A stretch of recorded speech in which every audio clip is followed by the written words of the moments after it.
Hello friends, welcome to my channel. केमती अच्छा समस्ते? आशा करुच्ची भगवान कृपार समस्ते भल थे। आज आम सुजी हलवा बनवा। यह आप मॉर्निंग ब्रेकफास्ट खाईपर, पूजा उपवास दिन में खाईपर, ठाकुर को बन भोग लगे पारे। चलतु लेट न करी प्रिपेयर करने हलवार प्रोसेस। सुजी हलवा पाई कौन कौन सामग्री लगुच चलते आम प्रथम देखी ना। मुझे पानी को नहीं यूज करला समय कहबी मुझे क्वांटिटी यूज कर यहाँ हूँ अलैच पाउडर, कार्डमम पाउडर, गोटे कप सुजी और गोटे कप सुगार आउ हूँ टू स्पून मु देसी घी को नहीं। आउ यहाँ हूँ यही काजू को मुझे हाथ में पीस कर नहीं छोट छोट पीस। आउ गोटे काजू को मुझे गोटा गोटा रखी नहीं से ऊपर गार्निश करनेबी और छोट छोट पीस वाला काजू को हलवा रे मिक्स करनेबी। मुझे गोटे पैन को नहीं गैस फ्लेम को एवं ऑन करने। पैन को आम टे हिट होगा देवा। पैन ओवर भी हिट हो आसला से मुझे दी प्रकार काजू को भाजी नेबी अलग अलग कर। छोट छोट साइज थी काजू को अलग भाजी नेबी एवं बड़ साइज थी काजू को मुझे अलग भाजी नेबी। तावा आमर ए गरम हो आसला मुझे हाफ टी स्पून देसी घी को ऐड कर नौची। घी को आम टे मेल्ट होगा देवा। घी मेल्ट होगापर मु फास्ट छोट साइज काजू को भाजी नौची। काजू को आम टे हल्का रेड कलर आसवा जाए गोटे मिनिट में भाजी नेबा। काजू आमर ए फ्राए होगला मु गोटे जगह को बाहर कर नौची। तापर मो बड़ साइज रो काजू को भाजी नौची। आपको भी से गोटे मिनिट में भाजी नेबी हल्का रेड कलर आसवा जाए। काजू को गोटे मिनिट में भाजी नेले मुझे भी बाहर कर नौची। एथिरे मु दुई प्रकार काजू को रखी नहीं। मुझे से सेम पैन को ही यूज कर नौची। से मुझे 1 स्पून घी को ऐड कर नौची। घी को आम टे मेल्ट होगा देवा। तापर मु 1 कप सुजी को ऐड कर नौची। सुजी को आम टे हल्का रेड कलर आसवा जाए भाजी नेबा। 4 ରୁ 5 मिनिट पर्यंत आम सुजी को भाजी नेबा। सुजी को आम लो टू मीडियम फ्लेम रे भल भाव भाजी नेबा। हाई फ्लेम रे भाजवानी कहीं सुजी आमर जलीज से जो लो टू मीडियम फ्लेम रे भल भाव भाजी नेबा। सुजी आमर ए हल्का रेड हो आसला आम गोटे जगह को बाहर कर नेबा। मु गोटे प्लेट रे सुजी को रखी नौची।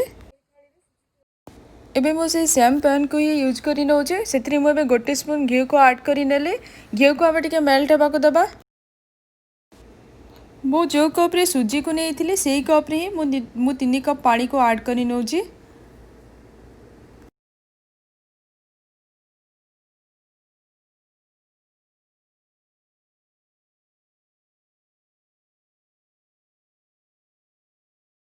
तापर मो फ्लेवर आसवाई अलैच पाउडर को ऐड कर नौची हाफ टी स्पून। यहाँ हूँ कार्डमम पाउडर। तापर 1 कप चीनी को आम ऐड कर नेबा। चीनी को आम ए भल भाव मेल्ट कर नेबा एवं यही पानी को आम ए फुटा को छाड़ीदेवा। पानी आमर ए फुटी आसला से मुझे सुजी को ऐड कर नौची। धीरे धीरे ऐड कर नौची सुजी को कहीं सब जगह एकाथरे पकईदे गुड़ा हो मुझे टिके ऐड कर नौची एवं ताको मिक्स कर नौची पानी सह। तापर ये छोट साइज काजू को मुझे पकई नौची। तापर मिक्स कर नौची ताको मु। एबे मो पैन को कवर कर नौची गोटे ढांकुणी साहाय्य। आम या 4-5 मिनिट छाड़ीदेवा। तापर देखी नेबा 5-6 मिनिट पर आम देखी नेबा सुजीर पानी धीरे धीरे मरिया को आसला। सुजी आमर सीझीगला। आम ए 6 ରୁ 7 मिनिट जाए पानी मरिबा जाए सुजी को एभली कंटिन्यूअसली घांटी नौथुबा। सुजी आमर ए ठीक हो आसला। तापर आम गैस रो फ्लेम को ऑफ कर नेबा।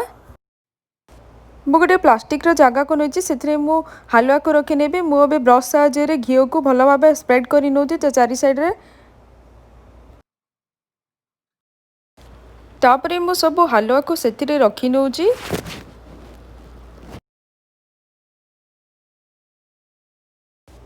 मु गोटे प्लास्टिक रो पिटपाटिया नहीं पछाड़े भल भाव घी को स्प्रेड कर नौची भल भाव लगे नेली। तापर मु सुजी को भल भाव साइज कर नौची पूरा प्लेन करी मु ताको साइज कर नौची भल भाव रे।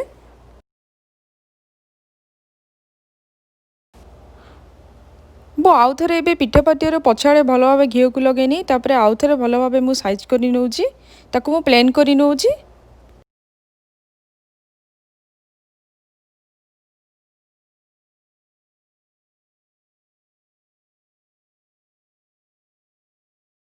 हालुआ को आम ए ठंडा हवा को छाड़ीदेबा।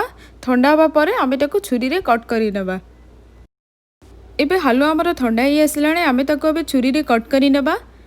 स्क्वायर साइज रो आम देबा ताकू।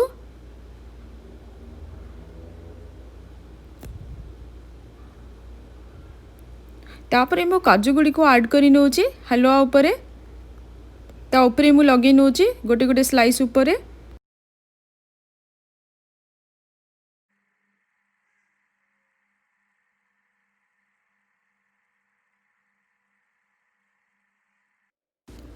देखंतु हालुआ आमर ए एकदम रेडी हो जाए। एकदम गोटा गोटा होकर बढ़िया स्लाइस तार बाहर स्क्वायर शेप रो। देखंतु केते सुंदर होइछि बढ़िया स्मेल भी होछि। वाओ मोर ये हालुआ रेसिपीटी को आपण मैंने निश्चय ट्राए करनी नियंतु। केमिति लागिला मते कमेंट सेक्शन रे आपन फीडबैक निश्चय जणांतु। मोर वीडियो रो डिस्क्रिप्शन बॉक्स को जाई अन्य रेसिपी रो लिंक गुडी को क्लिक करी देखि नियंतु। होपफुली भलो लागिवो। नेक्स्ट टाइम आउ किछि इजी रेसिपी नै आसीबी। फ्रेंड्स मु रहूची बाय।